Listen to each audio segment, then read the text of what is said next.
Hello students, आज का आपका टॉपिक है बैंक में जो योजनाएं होती हैं अर्थात धन जमा करने के जो आपके साधन है, बचत के जो आपके साधन है। उसमें हमने डाकघर पढ़ लिया था, डाकघर में कौन कौन सी योजनाएं होती हैं। इस बार हम पढ़ेंगे कि बैंक में कौन कौन सी योजनाएं होती हैं अपने धन को विनियोजित करने के लिए।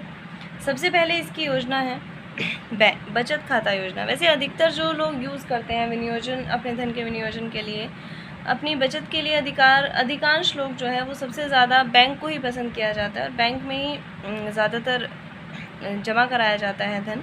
ये एक सरकारी क्षेत्र की संस्था है। अब कुछ बैंक ऐसे भी हैं जो मतलब प्राइवेट हो गए हैं, प्राइवेट बैंक्स भी होते हैं, किंतु सारे बैंक्स जो है वो रिज़र्व बैंक ऑफ इंडिया अर्थात आरबीआई के अनुसार ही, उन्हीं के बनाए हुए नियम के अनुसार कार्य करते हैं। तो सबसे पहली हमारी इसमें योजना है बचत खाता योजना। तो बचत खाता योजना के बारे में हमने पढ़ा था कि किस तरीके से हम खाता खुलवा सकते हैं, किस तरीके से। इसमें भी डाकघर जैसा ही कुछ सेम ही है कि बचत खाता योजना जो होती है इसमें हम व्यक्तिगत खाता भी खुलवा सकते हैं, संयुक्त खाता भी खुलवा सकते हैं। बचत खाता योजना के लिए भी हमें वही फॉर्म फिल करना होता है, फॉर्म भरना होता है, हस्ताक्षर करते हैं, फ़ोटो लगाते हैं, उसके बाद हमें पासबुक मिलती है। तो इसमें कुछ धन दे के हम 500 रुपये या जितने भी, बैंक अलग अलग बैंक के हिसाब से होता है कि किसने कितनी धनराशि निश्चित की हुई है कि आपको अपना बैंक खाता खुलवाने के लिए कितनी धनराशि जमा करनी है।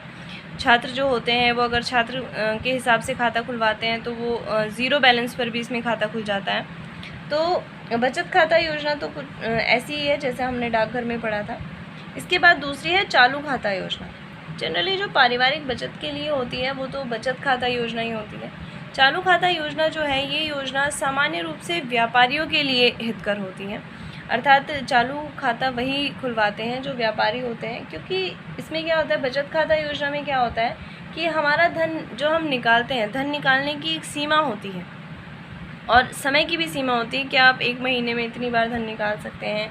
जैसे डाकघर में हमने पढ़ा कि हम एक हफ्ते में एक बार ही बैंक से अपना, मतलब डाकघर से अपना पैसे निकाल सकते हैं।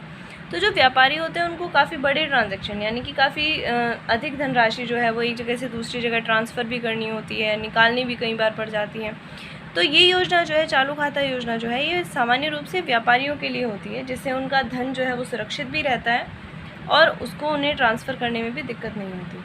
तो चालू खाता योजना अपने व्यापारियों के लिए होती है। इस खाते में क्या होता है, इस खाते में रुपए निकालने के लिए और जमा करने के लिए पूर्ण छूट होती है। जितना मर्ज़ी आप धनराशि एक बार में जमा करिए, जितना मर्ज़ी आप दिन में जमा करिए, एक दिन में आप 6 बार जमा करिए।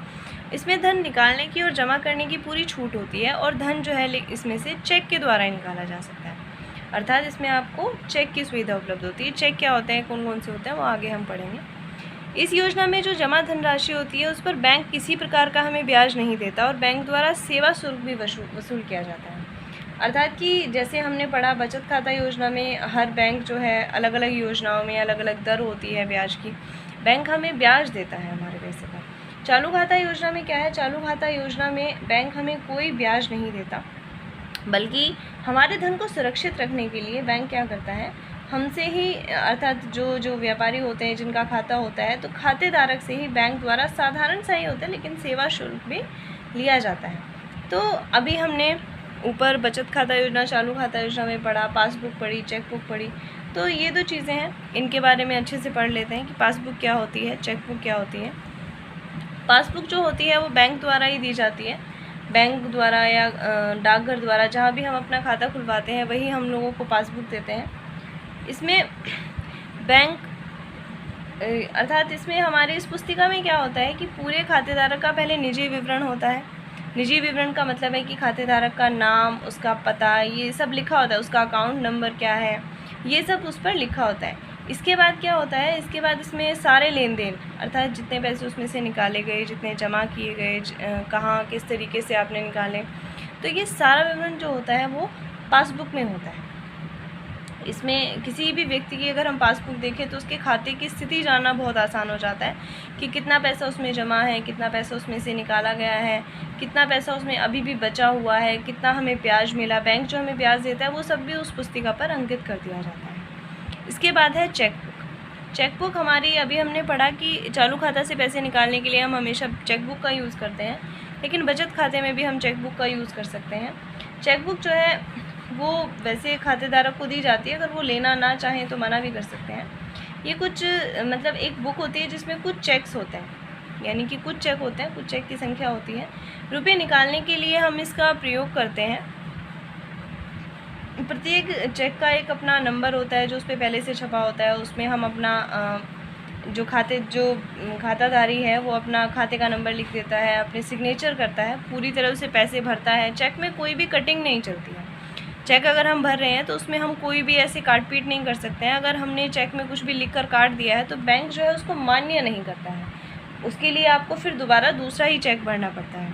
चेक में आप डेट भरते हैं, यानी कि जो दिनांक है, जो तारीख है, जिस तारीख को आपको पैसे निकलवा रहे हैं आप, चेक में वो तारीख भरी जाती है। चेक जो है वो 1 महीने तक चलता है। वैसे तारीख भर देते हैं, जितनी राशि निकालनी है वो भर देते हैं, किसको देनी है, अपने आप ही निकलवानी है, किसी और को देनी है, वो भी लिख देते हैं। और उस पर जो हमने हस्ताक्षर बैंक में किए होते हैं वो सिग्नेचर करने होते हैं। तो ये सारी चीज़ें हम उसमें करते हैं, तब हम बैंक से पैसे निकलवा सकते हैं। तो चेक जो है बैंक द्वारा ही दिए जाते हैं। तो कुछ चेक के कुछ प्रकार भी होते हैं, वो हम पढ़ लेते हैं। पहला है हमारा वाहक चेक।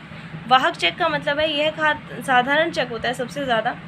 इसमें हम उस पर सबसे पहला कॉलम उसमें होता है कि किसको देना है चेक, तो वो हमें स्वयं को देना है, यानी कि अपने आप ही पैसे निकालने हैं, या फिर हम किसी और व्यक्ति को अगर लेने के लिए भेजते हैं तो उसका नाम उस पर लिख देते हैं कि इस व्यक्ति को हमारे पैसे, ये हमारे बैंक में से इतना पैसा दे देना है। तो वही व्यक्ति, जिस व्यक्ति का नाम लिखा है, या तो वो व्यक्ति या फिर हम स्वयं, हम ही पैसा निकलवा सकते हैं। और उससे कोई भी, अगर वो किसी और को मिल जाता है तो कोई व्यक्ति ऐसे उससे पैसे नहीं निकलवा सकता, क्योंकि जिस व्यक्ति का हम नाम लिखते हैं, जो बैंक है, वो उससे भी सिग्नेचर, हस्ताक्षर कराता है। दूसरा जो चेक है वो है रेखांकित चेक। रेखांकित चेक वैसे इसको इसलिए कहते हैं क्योंकि इसके साइड में बराबर में 2 समांतर रेखाएं खींच दी जाती हैं।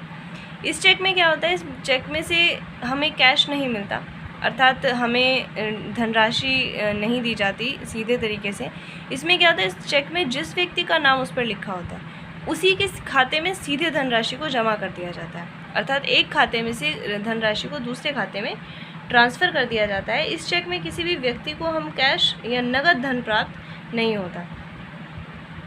इसमें धोखाधड़ी की संभावना बिल्कुल नहीं रहती, क्योंकि इसमें खाते में पैसा जमा किया जाता है। तो जिस व्यक्ति का नाम लिखा होता है, उसका जो अकाउंट नंबर लिखा होता है, उसी में ये पैसे जमा होते हैं। अर्थात अगर किसी व्यक्ति को ये कहीं अगर हमसे खो गया है, किसी को मिल गया है, तो ये धनराशि जो जाएगी वो फिर भी उसी के खाते में जाएगी जिसका अकाउंट नंबर उस पर लिखा है। तो इस चेक से क्या होता है कि धोखाधड़ी की संभावना नहीं रहती, और इस बात का प्रमाण भी पक्का रहता है कि किस व्यक्ति को धन का भुगतान किया गया है। इसके बाद है यात्री चेक। ये चेक जो है यात्रा के समय उपयोगी रहता है, इसीलिए इसको यात्री चेक भी कहा जाता है। इसमें जैसे अगर हम यात्रा पर जाते हैं तो हम धन लेकर जाएं तो उसके चुराए जाने की आशंका हमको रहती है, तो वो हमारे काम नहीं आता, अर्थात हमें एक टेंशन बनी रहती है। तो वहाँ पर अपने पैसे को सुरक्षित रखने के लिए इस चेक का हम प्रयोग करते हैं। इस चेक का क्या फ़ायदा होता है कि नगर में किसी भी उस बैंक की, यानी कि जिस बैंक का वो चेक है, उस बैंक की कोई भी अगर शाखा है, हम उसी में जाके उससे पैसे निकलवा सकते हैं, अर्थात किसी भी शाखा में इसको बनाया जा सकता है। इसके बाद है उपहार चेक। बैंक ने नई एक हमारी योजना शुरू की है, अर्थात ये चेक शुरू किए हैं। ये उपहार चेक जो हैं वो ग्राहकों को उपलब्ध कराए जाते हैं। इस चेक में हम अपने दोस्तों के या प्रियजनों के किसी के भी यहाँ अगर उत्सव पर जा रहे हैं, संस्कार में जा रहे हैं, तो हम उपहार स्वरूप, भेंट स्वरूप ये दे सकते हैं। इस चेक में 51 रुपये या 101 रुपये जैसे हम शगुन के तौर पर देते हैं, वो धनराशि इसमें जमा होती है।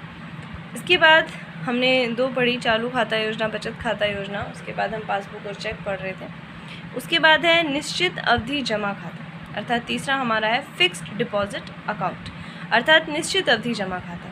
तो जैसे इसके नाम से ही पता है कि निश्चित अवधि के लिए इसमें पैसे जमा करने होते हैं। तो जिस निश्चित अवधि के लिए जमा करने होते हैं इसमें कम से कम जो समय लिखा हुआ है वो लिखा हुआ है 30 दिन तक, अर्थात हम 1 महीने के लिए तो कम से कम इस योजना को हमें लेना ही पड़ता है।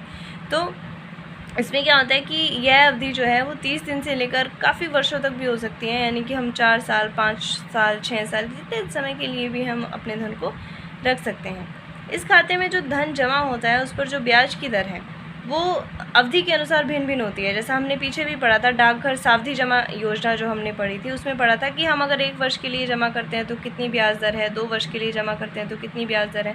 तो इसमें भी ऐसा ही होता है कि जितने समय के लिए हम धन जमा करते हैं उसी के हिसाब से हमारी ब्याज दर होती है, और इन ब्याज दरों में समय समय पर रिज़र्व बैंक ऑफ इंडिया अर्थात RBI उनके निर्देशों का ही पालन किया जाता है। अर्थात इसमें जितनी भी ब्याज दरें लगाई जाती हैं उसके लिए हम RBI के निर्देशों का पालन करते हैं।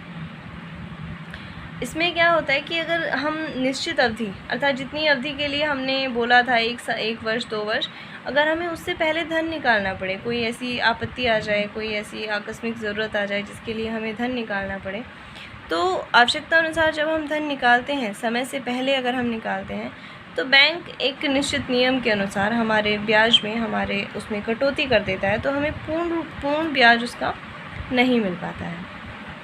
इसके लिए निश्चित अवधि जमा खाता के लिए हमें बैंक जो है वो एक स्लिप भी देता है, एक रसीद देता है। और इसके बाद क्या होता है कि अगर हमें मतलब वो रसीद, अगर हम उसको आगे बढ़वाना चाहते हैं, मान लीजिए हमने पहले 1 साल के लिए की है, उसको 2 साल के लिए कराना चाहते हैं, तो वो साथ साथ हम आगे भी बढ़ा सकते हैं।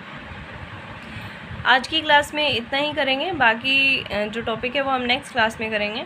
इसके बाद कुछ बैंक की योजनाएं हैं और कुछ अन्य योजनाएं हैं, वो हम पढ़ेंगे।